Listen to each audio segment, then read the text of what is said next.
XU3 ए block के सभी लोगों को मेरा प्यार भरा नमस्कार। आप में से बहुत सारे लोग मुझे व्यक्तिगत रूप से जानते हैं। कुछ मेरे पेशेंट होने के कारण, कुछ मेरे यूट्यूब चैनल के व्यूअर्स होने के कारण और कुछ लोगों के साथ मैंने व्यक्तिगत रूप से कार्य भी किया हुआ है, जिसके कारण हमारा आपस में परिचय है।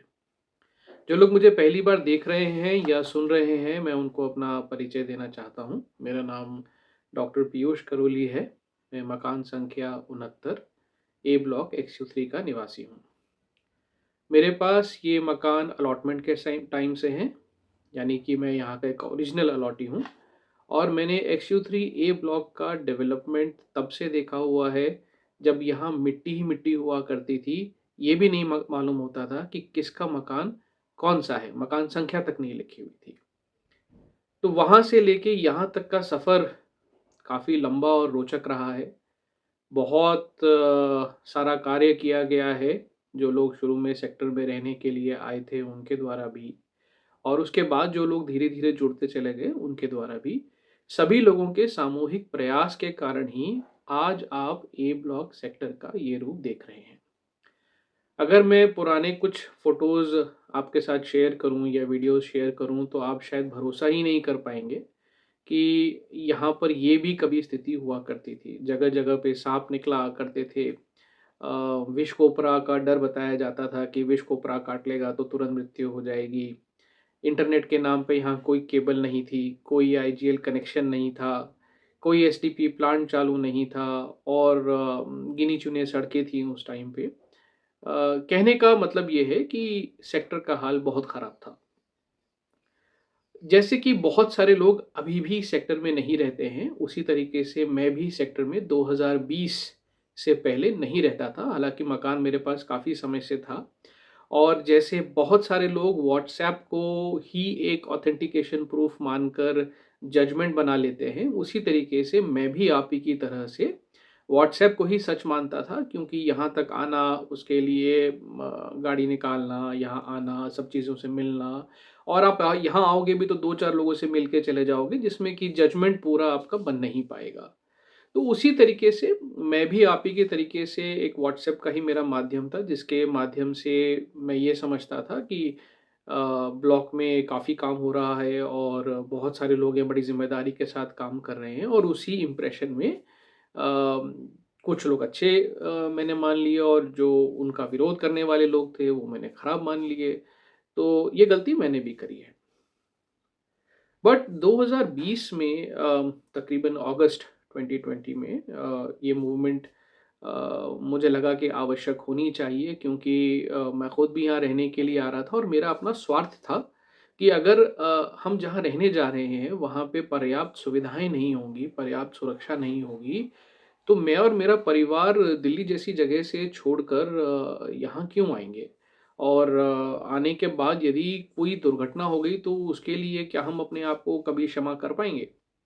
तो इन्हीं सब विचारों को सोचते हुए और सामाजिक कल्याण के लिए हमने शायद एक अगस्त या सितंबर, शायद 27 या 28 सितंबर की मीटिंग थी, जिसमें कि पूरे सेक्टर के लोगों को कॉल किया और उनसे बात करके समझने की कोशिश करी कि समस्या कहाँ पर है और कैसे उसको शुरू किया जा सकता है और धीरे-धीरे करके उस वक़्त आरडब्ल्यूए के जितने भी लोग थे उनसे निवेदन करके और मैं उनका शुक्रगुज़ार हूँ कि उन्होंने मेरा सहयोग किया और हमने 1 अक्टूबर 2020 से गार्ड की व्यवस्था चालू करी। बी ब्लॉक में जो उनके एजेंसी है, उनको आरडब्ल्यूए वाले पहले से जानते थे, तो उन्होंने कहा कि हम इन्हीं को ले लेंगे, ताकि कोई दिक्कत होगी तो इनका सपोर्ट हमें मिल जाएगा। सो फाइन, जैसे हम सभी लोग एक-दूसरे पे भरोसा करते हैं, हमने भी इस बात के ऊपर भरोसा किया और वो गार्ड वहाँ पे रखा। एक सुबह का गार्ड था, एक शाम का गार्ड था और चीज़ें ठीक चल रही थी, क्योंकि तब गार्ड रूम वगैरह भी नहीं होता था, तो उसके बाद गार्ड रूम भी बनाना शुरू करा। अम, दिक्कतें कहाँ आनी शुरू हुई कि पब्लिक का बहुत अच्छा सपोर्ट मिलने लगा। मेरे साथ-साथ मकान नंबर ए 67 में श्री राजीव सिंह जी हैं। उन्होंने और मैंने आरडब्ल्यूए की सहायता से काफ़ी ज़्यादा मोमेंटम क्रिएट करने की कोशिश करी और बहुत सारी चीज़ें प्रयास करी कि ब्लॉक के लिए जो अच्छी से अच्छी चीज़ें करी जा सकती हैं, वो करी जाएँ। समस्याएँ तब आनी शुरू हुई जब पैसा आना शुरू हुआ, क्योंकि हमारा जो कलेक्शन था वो हर महीने तेज़ी से बढ़ रहा था। पहला कलेक्शन शायद 30,000 रुपए का था, लेकिन उसके बाद देखते ही देखते हम 60-65 हज़ार रुपए तक भी हम पहुँचने लगे थे, जिसके माध्यम से ये देखा जाने लगा कि अरे! मतलब पब्लिक का सपोर्ट तो पूरा आ रहा है। तो जब पब्लिक सपोर्ट करती है, विश्वास करती है, तो मेरा ऐसा मानना है कि पब्लिक की जो सेवा है, जो जन सेवा है, ये पूजा की तरह है। और इसमें पब्लिक का जो पैसा है, वो उसके लिए पूरी जवाबदेही होनी चाहिए, पूरी पारदर्शिता होनी चाहिए, ताकि जब एक बार आप उनका विश्वास जीत लेंगे, तो पैसा बढ़ेगा, घटेगा नहीं। कोई भी आदमी जब ये देखता है कि जब उसका पैसा सही जगह जा रहा है और उसका वर्तमान और उसका भविष्य, उसको सुरक्षित करने के लिए उस पैसे का प्रयोग किया जा रहा है, तो उसका कॉन्फिडेंस बढ़ता है। और वो फिर 500 से हज़ार रुपए भी देने में कोई बड़ी बात नहीं मानता। मैं कई सोसाइटीज़ को जानता हूँ, मेरे खुद भी मकान है दिल्ली में। तो जहाँ पर 2-2 हज़ार, ढाई-ढाई हज़ार रुपए पर मंथ की मेंटेनेंस होती है और लोग उसको तकलीफ नहीं मानते, क्योंकि वो ढाई हज़ार रुपए की वैल्यू उनको डिलीवर होती है। और 500 रुपए का तो जो शुल्क है, मैं उसको कोई शुल्क नहीं मानता, बिकॉज़ वो एक्चुअली में कोई शुल्क है ही नहीं। अगर आप एक अच्छी वेल मेंटेन्ड सोसाइटी में रहते हैं, तो 500 रुपए इज़ एब्सोल्यूटली पीनट्स। आपको 1 मिनट नहीं सोचना चाहिए कि 500 रुपए मुझे खर्च करने पड़ेंगे, क्योंकि अच्छी सोसाइटीज़ में ये फ़िगर बड़ी होती है और उससे रिलेटेड फिर सुविधाएँ भी लोगों को दी जाती हैं। तो कई बार मैंने इस बारे में बातचीत करने की कोशिश करी, उनका अप्रूवल मैकेनिज़्म समझने की कोशिश किया कि भई आप लोग कैसा पैसा एलोकेट करते हो, कौन साइन करता है, कैसे बजटिंग होती है, कहाँ पे आप डे बुक्स बनाते हो, कहाँ पे आपके वाउचर्स बनते हैं। पर अनफॉर्च्यूनेटली मुझे इन सब चीज़ों का जवाब नहीं मिला। एक बार मैंने ये भी पूछा कि भई जो कोषाध्यक्ष जी हैं, उनका मोबाइल नंबर तो आरडब्ल्यूए के बैंक अकाउंट में रजिस्टर्ड होना चाहिए, क्योंकि वो तो जब से आपकी आरडब्ल्यूए समिति बनी है, तब से कोषाध्यक्ष हैं। तो फिर ये हुआ कि साहब उनकी आँखों में दिक्कत है, तो हम मोबाइल नंबर उसका यूज़ कर लेते हैं या हमारा मोबाइल नंबर लग जाता है। पर जो विगत कोषाध्यक्ष जी हैं, वो तो मोबाइल भी देखते हैं और लैपटॉप भी यूज़ करते हैं, जॉब भी कर रहे हैं। तो मैं थोड़ा संतुष्ट नहीं हुआ इनकी इन बातों को लेकर। और धीरे-धीरे करके, क्योंकि पारदर्शिता नहीं थी और जवाबदेही नहीं थी। आप देखिए, किसी भी जगह पे जब आप पैसा देते हैं, तो आप एक्सपेक्ट करते हैं कि या तो कोई प्रोडक्ट मिलेगा या कोई सर्विस मिलेगी या किसी भी प्रकार से आपका एक ट्रेड एग्ज़ीक्यूट होगा, जिससे कि आपकी वैल्यू ऑफ मनी आएगी। हम सबसे पैसा तो माँगते हैं और पैसा माँगना खराब बात नहीं है, क्योंकि ये आरडब्ल्यूए का दायित्व है कि भई अगर उनका पास पैसा नहीं आएगा, तो वो काम करेंगे कैसे? पैसा माँगना चाहिए, पर पैसा भी नहीं माँगना, क्योंकि हम किसी के घर नहीं जाएँगे। लोगों को पैसा देना है तो दें, अदरवाइज़ ना दें। ये इस प्रकार का जब आप आचरण रखेंगे, तो आपको कोई व्यक्ति पैसे क्यों देगा? या जो भी व्यक्ति पैसे देगा, अगर आप उससे रिलेटेड उसको संतुष्ट नहीं कर पाएँगे कि साहब इतना पैसा खर्चा हुआ, तो इसके लिए ये ऐसा क्यों है? और उसके लिए यदि आप ऐसे बोल देंगे, तुम सवाल कैसे पूछ सकते हो? तुम कुछ नहीं होते सवाल पूछने वाले, तुम 500 रुपए देते हो, मैं भी 500 रुपए देता हूँ।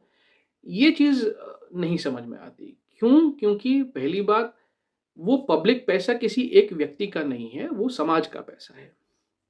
और समाज के पैसे के लिए यदि समाज का ही कोई व्यक्ति प्रश्न कर रहा है, तो आपको तो खुश होके बताना चाहिए। आप उसको नकारात्मक क्यों कहते हैं? आप उसको नेगेटिव क्यों कहते हैं? आप उसको पॉलिटिकल क्यों कहते हैं? क्योंकि जब तक प्रश्न नहीं पूछेगा, तो जवाबदेही कैसे तय होगी? आपने अगर पैसा लिया, तो क्या आप जवाबदेह नहीं होना चाहते? जो ले रहा है उसको देना भी तो है। और ये आप कोई ऐसी चीज़ नहीं कर रहे जो व्यक्तिगत रूप से आप ले रहे हैं। ये आप समाज के लिए ले रहे हैं। आपका पर्पज़ क्या है? सोसाइटी का डेवलपमेंट। और उस चीज़ से रिलेटेड यदि कोई प्रश्न पूछता है, तो वो खराब हो गया जी, या हम आपको उत्तर नहीं देंगे जी, या हमारा लेखा-जोखा है उसको पढ़ लो जी, या जहाँ कंप्लेंट करनी है वहाँ कर लो जी। तो यदि ऐसा आपका आचरण होगा, ऐसा आपका व्यक्तित्व बनेगा, तो कौन आदमी आपसे मिलकर चलेगा? कौन आप पे भरोसा करेगा? उदाहरण के लिए मैं आपको अभी विगत आरडब्ल्यूए ने पिछले 3-4 सालों के ऑडिटेड रिजल्ट्स पेश किए। किसी ने प्रश्न नहीं पूछा, और जिसने प्रश्न पूछा उसका प्रश्न इग्नोर कर दिया। क्यों? क्योंकि जवाब नहीं देना। मैं 2020-21 मिडल तक शायद आरडब्ल्यूए के साथ काम कर रहा था और मेरे सामने कोई आरडब्ल्यूए ने लीगल एक्सपेंस नहीं करा, जहाँ तक मैं जानता हूँ। और उस साल में 15-16 हज़ार रुपए का लीगल एक्सपेंस कहाँ बुक हुआ, क्यों बुक हुआ, इसका कोई जवाब नहीं। मिसलेनियस एक्सपेंसेस में पैसा कहाँ खर्च करते हैं, इसका जस्टिफिकेशन तो होना चाहिए कि मिसलेनियस अगर हेडर में आप बुक कर रहे हैं, तो उसको कहाँ दिखाएँगे आप? या आप ऑफ़िस इक्विपमेंट्स अगर आप खरीद रहे हैं, आपका कोई ऑफ़िस तो है नहीं, तो ऑफ़िस इक्विपमेंट्स में आप क्या खरीद रहे हैं? बहुत सारे प्रोसीजरल फ्लॉज़ हैं जो मेरी समझ से मुझे समझ नहीं आते। बड़े सारे कुछ क्वेश्चन ऐसे हैं जो बिल्कुल दिमाग से परे हैं। जैसे मान लीजिए हमारे एक फेलो रेज़िडेंट हैं कांडपाल जी, बहुत ही नेक सज्जन हैं और उन्होंने हमारे गार्ड के लिए पंखा ला के दिया। बहुत अच्छी बात है, मैं बहुत उनकी प्रशंसा करता हूँ और इस बात का धन्यवाद भी देता हूँ कि उन्होंने गार्ड की गर्मी के लिए सोचा। बट सवाल ये है कि जब आरडब्ल्यूए के अकाउंट में पैसा था, तो आरडब्ल्यूए ने क्यों नहीं पंखा लगवाया? क्यों आपको पंखे के दान की आवश्यकता पड़ी? आपके पास आरडब्ल्यूए में पर्याप्त पैसा था, परंतु बूम बैरियर के लिए डोनेशन क्यों देनी पड़ी? और फिर उसके बाद बूम बैरियर जब टूट गया तो उसको रिपेयर क्यों नहीं कराया गया? तो ये सब चर्चाएँ उनके अंदर होनी चाहिए थी, जो कि नहीं हुई।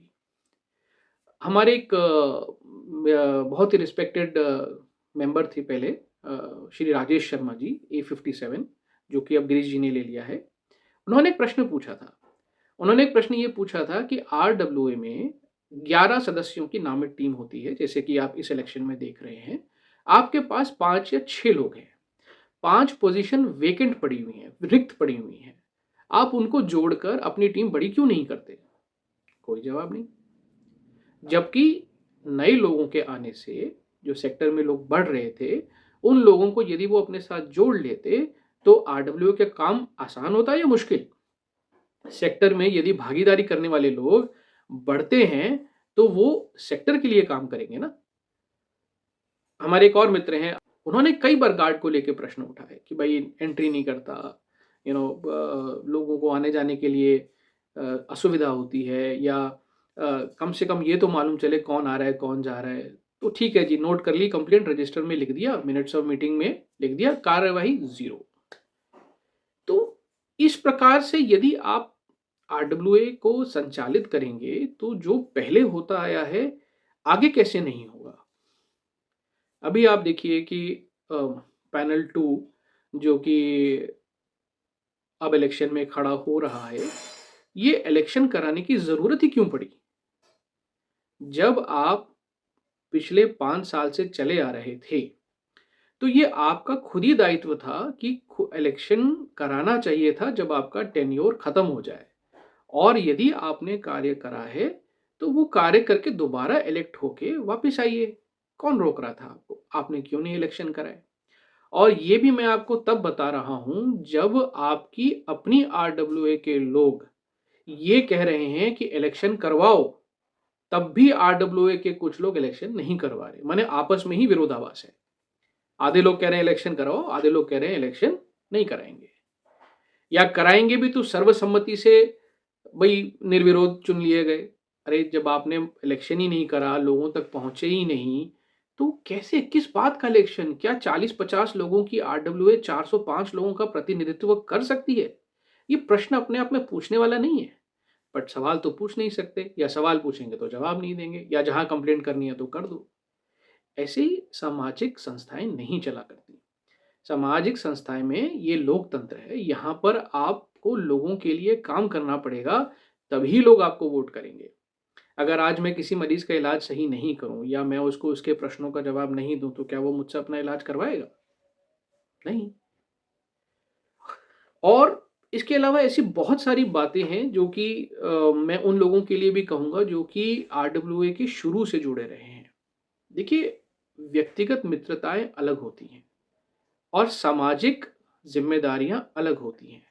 मैं ये समझ सकता हूं कि आप सब लोगों ने किसी न किसी समय पे आरडब्ल्यूए से कोई ना कोई मदद ली है, मैंने भी ली है, और मैं उस बात के लिए उनका धन्यवाद भी करता हूं कि उन्होंने मेरे को मकान बनाने में कई जगहों पे मेरी मदद करी, लेकिन वो मेरा पर्सनल ऑब्लिगेशन है, वो मेरा व्यक्तिगत निर्णय है। सामाजिक दृष्टि से अगर देखा जाए या जब आप ब्लॉक के हित में बात करेंगे, तो मैं उस चीज़ को साइड कर दूँगा। उस चीज़ से आपका सोशल डिस्कशन प्रभावित नहीं होगा। Socially what is right has to be done, चाहे आप माने या ना माने।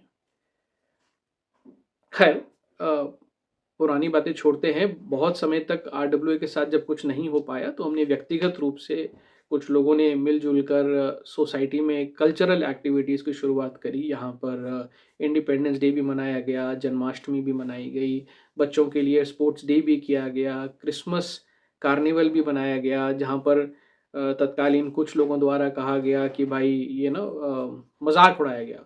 रादर देन सेइंग कि भई पूरा ब्लॉक एक रहे, लेकिन मज़ाक उड़ाया गया। तो घूम फिर के सारी बात हमें बंद करनी पड़ी। सबसे दुःख का क्षण जो था वो मेरे लिए 15 जनवरी 2022 का था।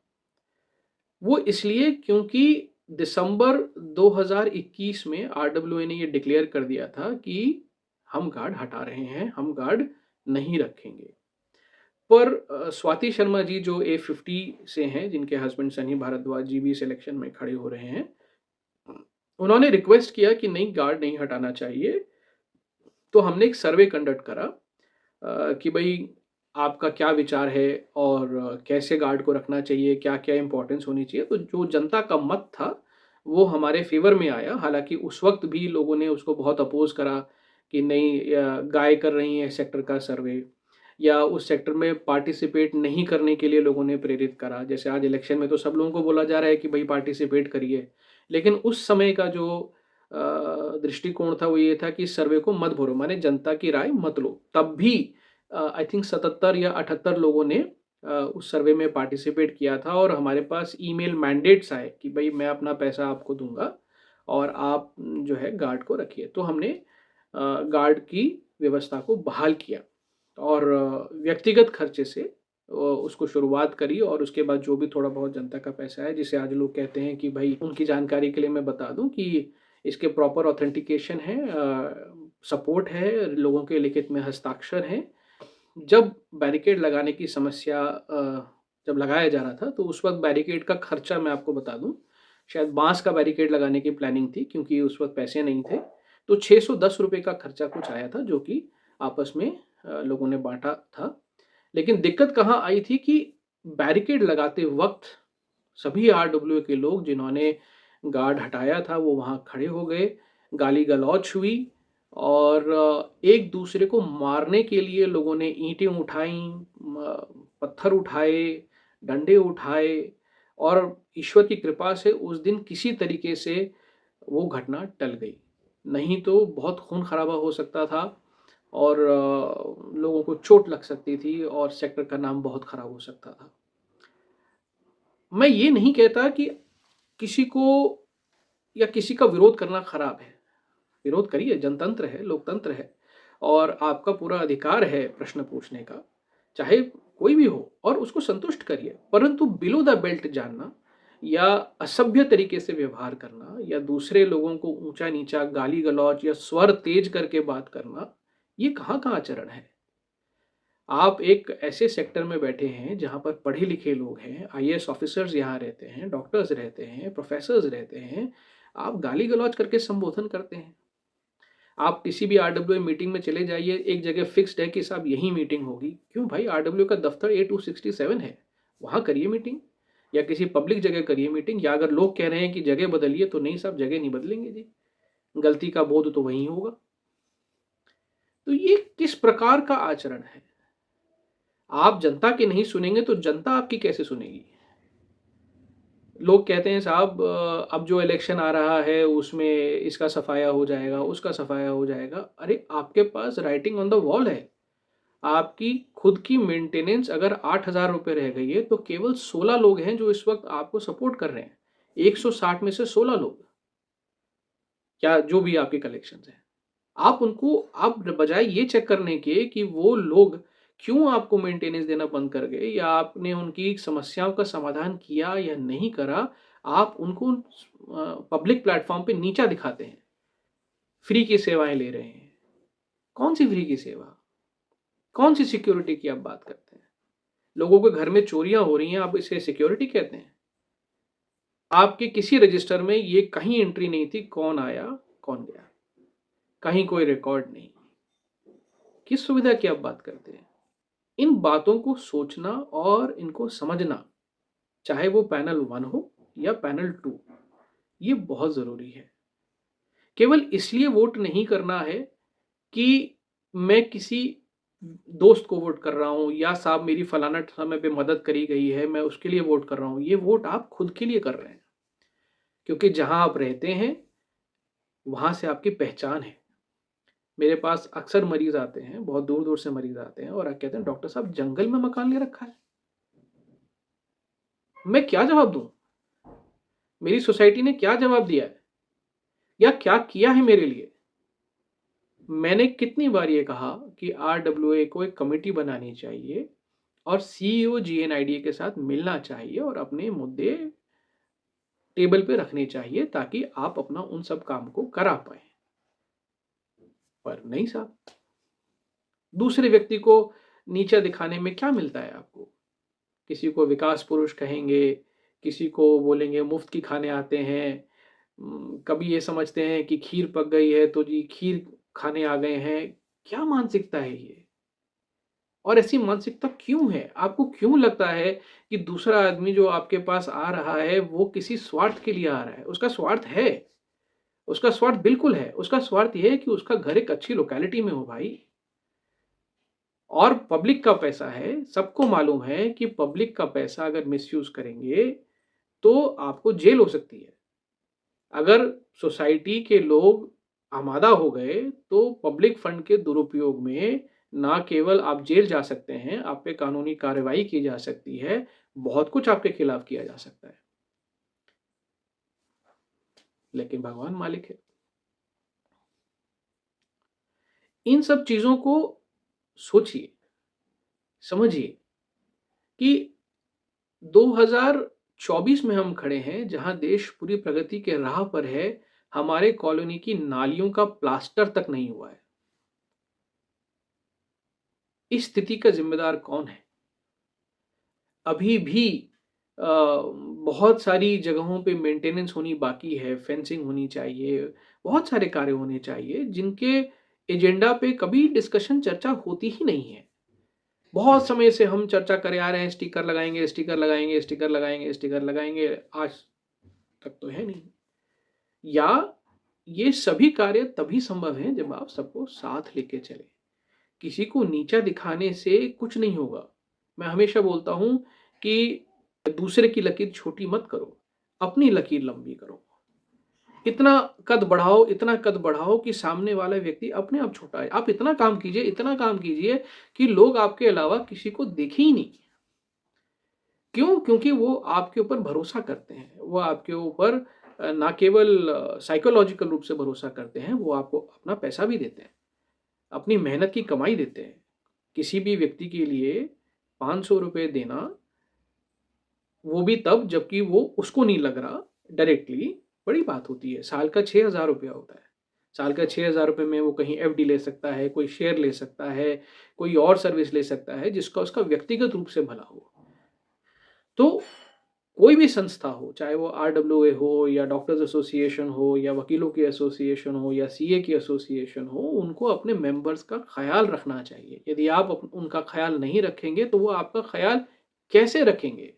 आज आप ये सोचिए कि अब चुनाव केवल 2 दिन रह गए हैं, राइट? और एक टीम पूरा बता रही है कि साहब ये हमारे डिस्कशन पॉइंट्स हैं, हम इन पहलुओं पे बात करेंगे। और दूसरा पक्ष अभी तक कुछ बोल ही नहीं पाया कि हम क्या करेंगे। वोट मांगिए, बिल्कुल मांगिए, लेकिन करेंगे क्या? मुझे अच्छी तरीके से याद है जब मोबाइल टावर यहाँ इंक्लूड होने वाला था तो उस वक्त हमने चर्चा करी थी कि मोबाइल टावर को यहाँ नहीं लगना चाहिए क्योंकि ब्लॉक के लोगों के लिए ये अच्छी बात नहीं है और इसके इफेक्ट्स हो सकते हैं। तो उस वक्त माननीय राजीव जी ने मुझे बहुत एनकरेज करा और बोला कि साहब वकील बुलाइए, वकील बुलाइए। तो मैंने व्यक्तिगत खर्चे पे वकील को बुलाया, सारी बात करी, उन्होंने यहाँ सारा केस समझा और उन्होंने बोला ठीक है, आप लोग आपस में डिस्कस कर लीजिए और हम जो भी कार्रवाई करनी होगी हम करेंगे। और बाद में साहब आरडब्ल्यूए अध्यक्ष कहते हैं कि हमारे पास लीगल सर्विसेज में मेंटेनेंस फंड का उपयोग नहीं किया जा सकता, तो वो बात वहीं शूट डाउन कर दी गई और आप अपने खर्चे में दिखा रहे हो क्या 15,000 रुपये लीगल एक्सपेंसेस। तो ये सब बातें जो है ना, ये डाउट क्रिएट करती हैं या ये क्लैरिफिकेशन मांगती हैं। आप क्लैरिफिकेशन दे दीजिए, हम मान जाएंगे। क्यों नहीं देते आप क्लैरिफिकेशन? क्यों आप ये कहते हैं मैं आगे आने वाली आरडब्ल्यूए को बताऊंगा? आप आरडब्ल्यूए को क्यों बताएंगे? जनता पूछ रही है, जनता को बताइए या उनको बोलिए आप आइए, मैं समझाता हूं। तो मेरा आप सब लोगों से ये आग्रह है कि बहुत मेहनत करी है कुछ लोगों ने यहाँ तक आने के लिए। हम लोग तो सब हार चुके थे, हमने अपने हाथ खड़े कर दिए थे, क्योंकि गाली गलौच हमारा स्वभाव नहीं है, मार पिटाई हमारा स्वभाव नहीं है और ना ही हम किसी को नीचा दिखाने में बिलीव करते हैं। हम एक सभ्य समाज से हैं, अच्छे पदों पर आसीन हैं, अच्छा काम करते हैं और समाज के लिए कुछ करना चाहते हैं। पहले भी यही भावना थी, आज भी यही भावना है, आगे भी यही भावना रहेगी, क्योंकि समाज से हम हैं, हमसे समाज नहीं। समाज को स्वस्थ रखेंगे, खुश रखेंगे, तो समाज आपको रिवॉर्ड करेगा ही करेगा। तो मैं इन सब बातों के साथ अपनी बातें कुछ आपके साथ शेयर करी। बहुत समय लिया मैंने आपका, उसके लिए आपका बहुत-बहुत धन्यवाद। मैं खुद पैनल 2 में सदस्य के रूप में, उम्मीदवार के रूप में हूँ। यदि आपको भरोसा है हमारी टीम के ऊपर, हमारे प्रेज़िडेंट इलेक्ट केशव झा के ऊपर, तो आप पैनल 2 को वोट करें या पैनल 1 को वोट करें। किसी को भी वोट करें, हम ये नहीं कह रहे कि मुझे ही वोट कीजिए या मेरी टीम को वोट कीजिए। पैनल 1 को करिए या पैनल 2 को करिए, लेकिन आप ये समझिए कि क्यों वोट करना है, किस लिए वोट करना है। जो लोग वोट मांगने आ रहे हैं उनमें से कुछ लोग प्रीवियस आरडब्ल्यूए के साथ भी जुड़े हुए थे, उनसे प्रश्न पूछिए कि भाई ऐसा ऐसा क्यों है, क्या प्लानिंग है, कैसे करोगे, आगे का क्या हमारा एजेंडा रहेगा। और फिर 11 फरवरी को होने वाले चुनाव में अपना मत जरूर डालिए। वोट ही हमारे देश की ताकत है और ये सब जगह हर लेवल पर है। भारत सरकार की वजह से, संविधान की वजह से, नियमों की वजह से आज ये चुनाव हो रहा है, नहीं तो ये चुनाव कभी नहीं होता।